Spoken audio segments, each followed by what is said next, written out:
Kaya yung sinasabi ko sa Hebreo 9:27, it is destined for man, for you and me, to die once.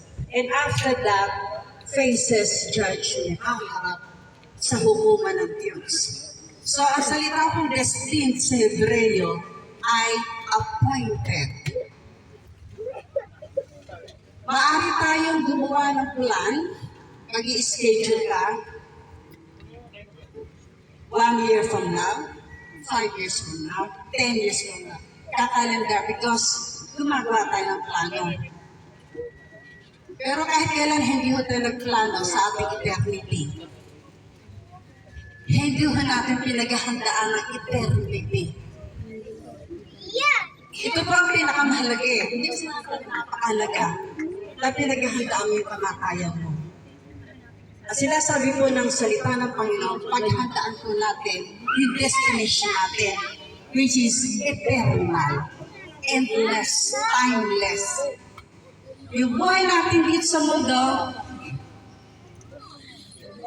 hindi ho yan permanent, temporal. Kaya nga dito po, pag-ibig po tayo dito, makikita niyo yung date ng kanilang mga pagpanaw. Merong bata pa, meron na sinagpupunan, namatay na, meron mga young age, merong middle, meron din namang matanda na. Isang pinuntahan ko po sa Paranaque, 92 si nanay. What an abundant life. Sino dito ang gusto umabot ng 90? With all these worries and cares of the world, with all these concerns of the world, and suffering, gusto ba natin umabot ng 90? Kung kalooban ng Panginoon niya, He will make it happen. Kasi kay Nanay Auring, 92. Yung tatay ni Agnes, ilang taon? Agnes, ilang taon yung tatay mo? Nag-birthday? 91, nag-birthday. Kailan lang yung tatay. So, lahat po ito ay sinasakop ng kalooban ng Diyos. Hindi po masusunod ang kalooban ko. He is sovereign. Amen? He is sovereign. He is in control. Ang kaya natin gawin, alam niyo mga kapatid, kaya narito ngayon, it's not by accident. I am standing here before you for you to know the truth because the truth will set you free. Mahinimalaya tayo na itong natitirang buhay natin, ibigay mo na sa Panginoon. Dahil ang Biblia wala kong pinangako na bukas buhay ka pa. Nothing mentioned in the Bible that tomorrow I'm still alive. Pero ang sinabi lang po ng Biblia, ang plano niya is to give us life and to have it more abundantly.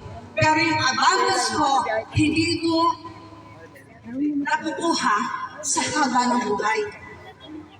Maaari tayong mabuhay. Pero dati, ilang taon si ate? 48. So hindi ka naman for her, it's enough. Kesa naman mabuhay ka in suffering. Diba? So, wala ka tayong magagawa kung saan ang destination ng tao. But yun na ngayon, buhay ka. May magagawa ka to secure your destiny in the future. You can spend eternity with Jesus in heaven. If right now, you will believe in the real Savior. His name is Jesus. Sabi niyo, Jesus. Jesus. Jesus. Jesus. His name is Jesus. And He said, kung tatanggapin mo siya bilang Panginoon at tagapagligtas, if you're going to confess with your mouth that He is Lord and believe that He died but rose again from the dead, he shall be saved. Sino dito gusto ng salvation? Gusto natin maligtas. Yes, While our stay here on earth, meron tayong pupuntahan endless, timeless, wala nang katapusan. Kaya kung saan mapupunta ang tao, kung sa heaven ngayon, wala nang buong chance na siya po ay malito po sa langit. This is the truth.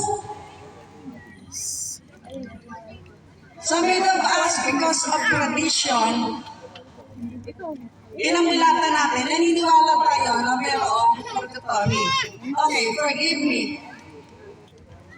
Kung merong very offensive ang dating ko. But I have to tell the truth.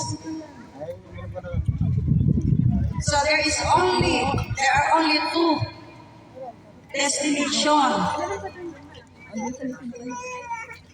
Kapag ang isang namatay, meron siyang Jesus Kristo sa kanyang buhay. Yung unang bukas sa kanyang mata is the paradise. Wala na siyang pupuntahan kung saan.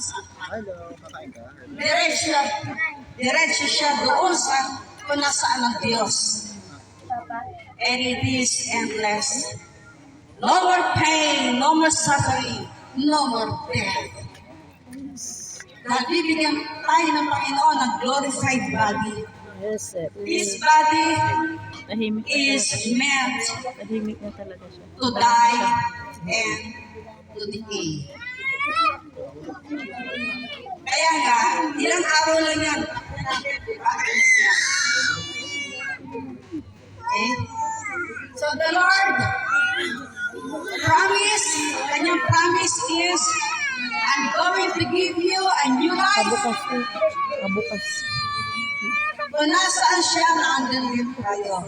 Okay? Sino dito ang gusto niya, matiyak niya, the moment na siya umalis sa mundo ito, by reason of death, meron siyang katiyakan na kasama niya ang Diyos sa paraiso. Hindi yung paraiso doon sa compound niyo, ha? Kasi baka may Doon sa may eternal. magsalita. Baka ibaba Eternal life in heaven. Pwede mo makita sa page no? Hawakan mo. Pwede ba itaas ang kamay? You would like to spend eternity with Jesus Christ in heaven? Can I see your hands? You don't like? Play higher. Sabi, Lord, I want to spend eternity with you in heaven. Kasi yun ang pinaglalaban natin dahil ang buhay natin sa mundo, training ground. It's just a training ground. Dumadaan lang tayo sa mundo. But we are not citizens of the world. Hindi ba may oras? We are just strangers here. Anong oras na ba? This is not meant for you and me. Meron tayong patutunguhan. Kaya Sabi ko baka hindi natin mahaba pa ang tatakutan speech niyan. ako kamatay kung dumating yan. Bababa na magagalit ng mga yan. Ang mahalaga, you are ready to be received by the Lord. Hallelujah. Okay, so let me pray. Panginoon, narito po ang mga nakidalang hati.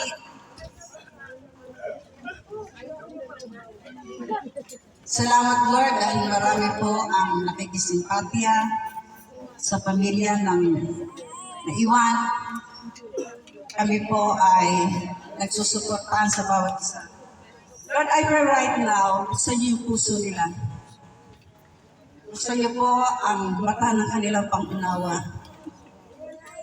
Upang dumating sa kanila, Panginoon, ang karunungan na galing sa iyo.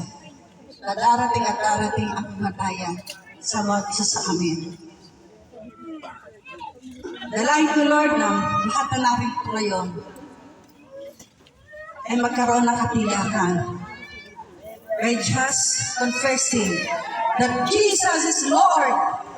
Sabihin po natin, Jesus is my Lord. Jesus is my Lord. Jesus is my Savior. Jesus is my Savior. Praise the Lord. Lord, salamat po. Sa iyo kami nagkakatiwala. Mga narin itong lahat. O Diyos, mga pamilya, sa ngalan ni Kristo Doon dala Jesus, doon. patuloy kayong mabuhay na may Meron kapayapaan. doon pin. Dapat hindi Walang malalayo. tabo, Ay, oo. bitapan. Dapat hindi Be malalayo. brave and courageous because God is with you. Amen. God is, He will never leave you nor forsake you. His plan is to prosper you, to give you a good future. Just believe in Him. Just believe in the name of Jesus. There's nothing hard for Him. He is a great God, a faithful God. Amen. Salamat dakilang Diyos. Bless this place. Lahat po na narito, Lord. Matanggap nila yung gift of eternal life. In the name of the Father, the Son, and the Holy Spirit. Amen. Amen. Agnes, ang pa. 10 minutes. 2 minutes. 10 minutes. May puwan.